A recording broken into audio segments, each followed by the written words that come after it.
business brain, your mind is very excited by those words because they're so clear. But if you say, well, I'm not bad, me, or every day I'm in everywhere and getting better and better, it's what I call mush.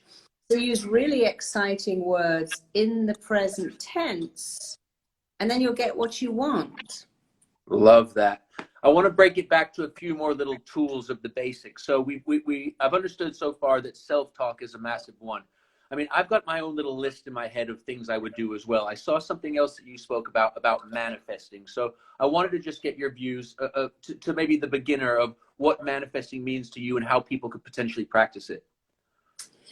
People get very confused about manifesting. I'm going to sit on the couch eating Pringles and manifest the love of my life, or manifest this millionaire lifestyle, or manifest this great job.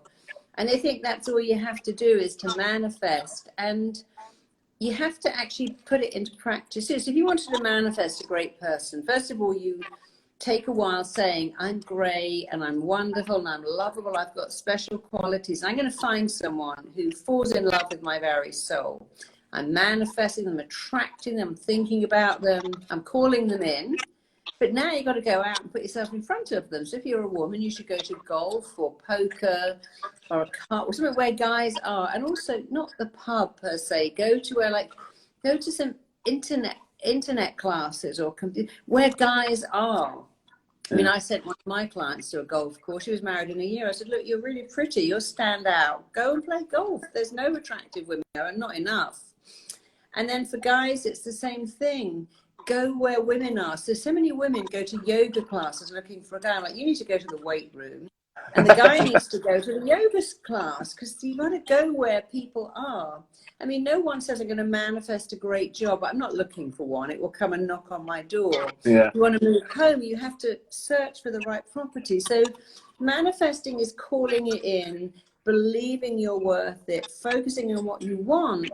But you still got to do, it's like if you're trying to focus on a great body, you can't eat packets of donuts and think I'm making. You have to still think switching the donuts for the apples, and then you got to go out and buy all the healthy food and have all the rubbish gone, and then you can manifest it. But you have to combine manifestation with action. And a lot of people think I don't have to do the action; I just manifest it. And that's not quite right. Yeah, I can relate to the story about going to the places. I remember.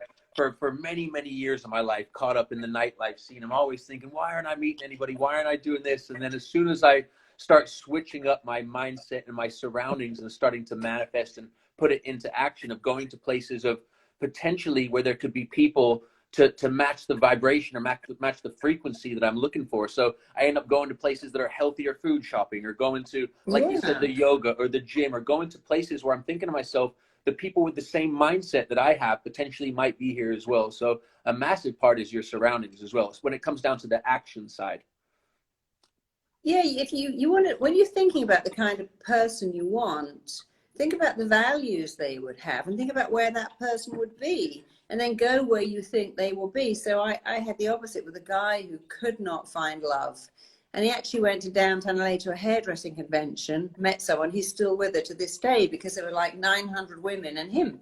So he was all right. He could pick one. And but you have to have that belief you're worth it. So many people go out to find love with the belief that, oh, if you really knew me, you wouldn't like me. You'd be just disappointed. You'd leave me. I can't trust you. And you have to go out with this belief that you'll never find anyone better than me. I'm perfect. You're perfect for me.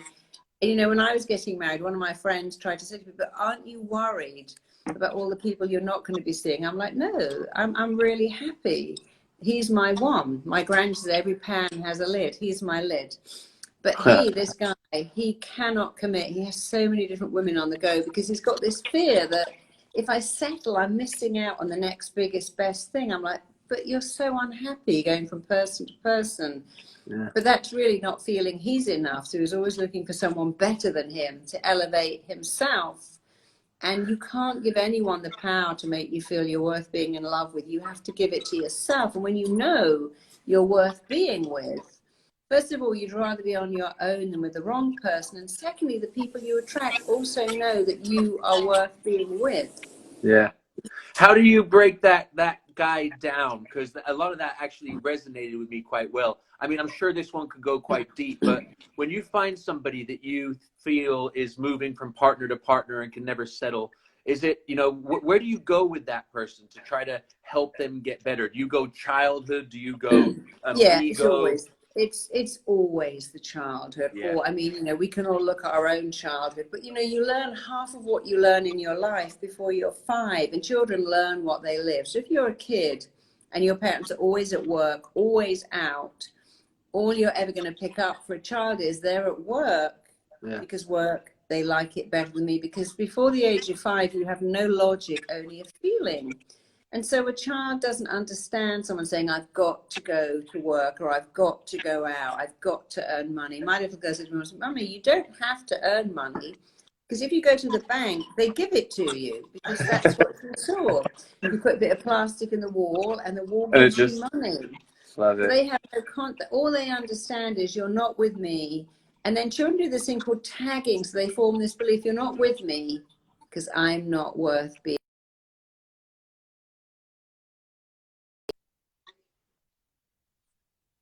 a parent. It's very sad, but if you've had a distant father, a critical mother, a critical father, you'll attract someone just like that, because our minds are hardwired to like what we already know because we feel safe, but also to recreate the dynamic we knew and to make it better. So if I've had a distant critical dad, I'm going to have had a distant critical man and try and make him love me. We're Yeah, always trying to change the ending. It's like, no, change the beginning. love Find the that. person you want and make it familiar. It's very easy to make what is unfamiliar. You look at your pattern. Okay, I always go out with the same person. Clearly they remind me of someone in my childhood. It's nothing more than familiar.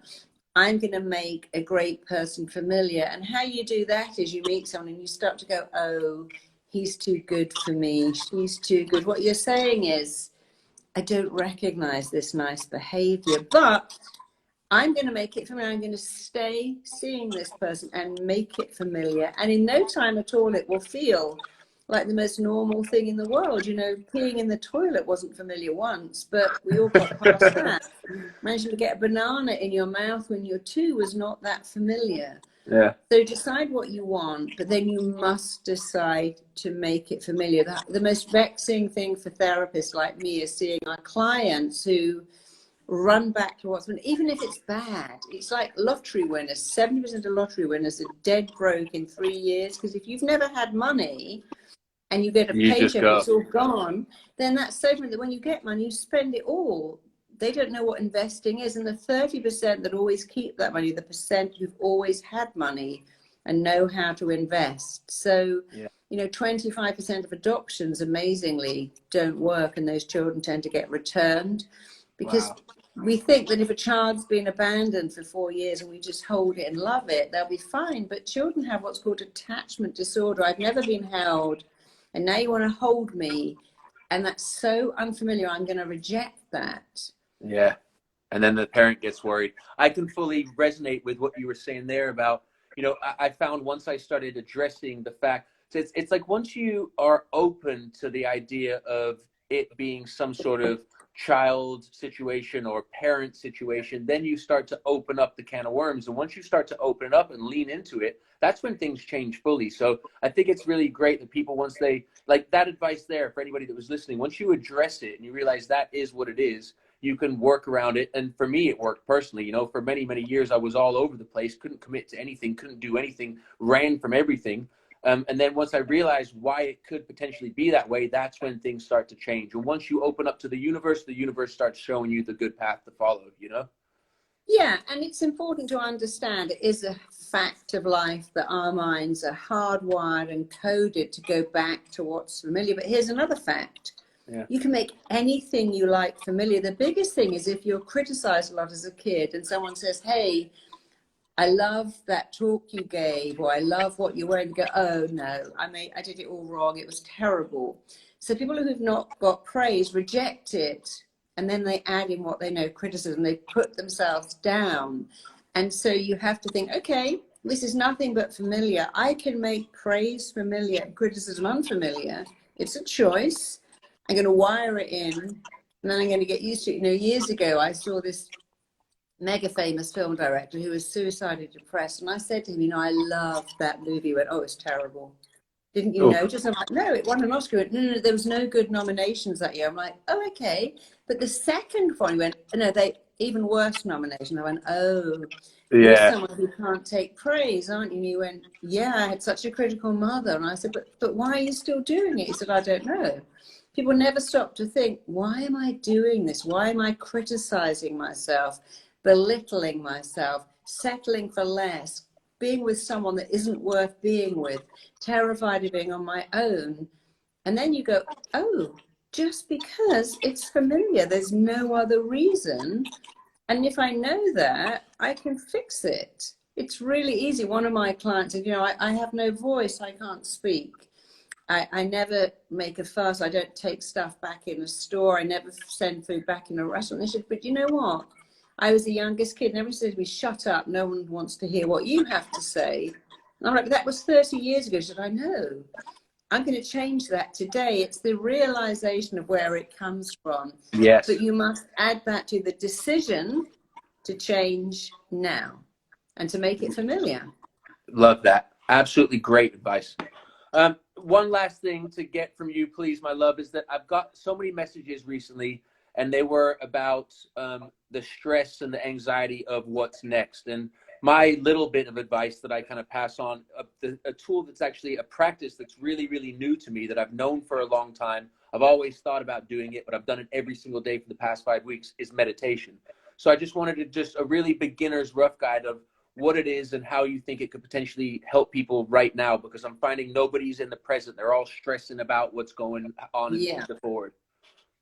Yeah, so we have this thing where if we can't fight and we can't flee, we freeze. You see that with animals. And I say, look, no, if you can't fight and you can't flee, you might as well flow. Just flow with wherever you are. So meditation is not about stilling your mind. People think, I can't meditate.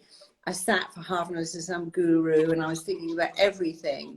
The mind is not designed to be stilled. We are cavemen in modern bodies, and we're designed to always be thinking about what could go wrong. That's why we wear seat belts and put on burglar alarms and lock our door.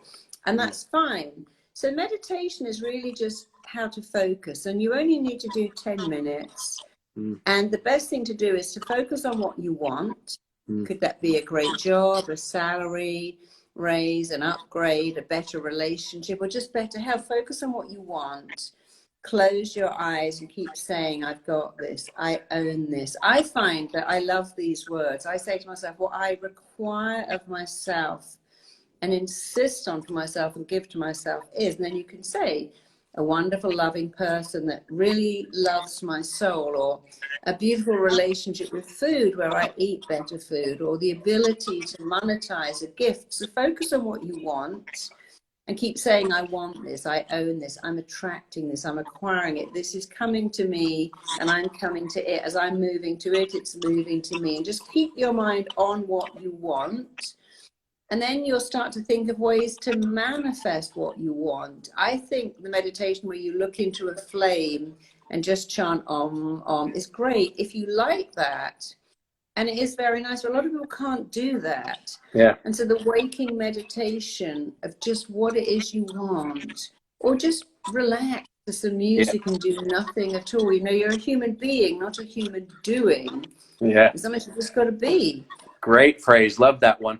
For me, personally, what I like the most about it is I'm so passionate about training your brain to, you know, come from somewhere to a better place. And what I find with meditation, and I'm very, very new to it, but I'm not new to the training of the brain. But with this, I like that I can really bring myself back all the time. Because like you said, your brain isn't supposed to stay still. And when I sit down, whether it be for my 5 minutes or my 10-minute guided meditation, I like the knowing of going, no, stop, come back here and just keep on bringing it back and just keep on bringing it back. Because those little tools to train your brain to come back to where you want it to be will help you with so many aspects of your life.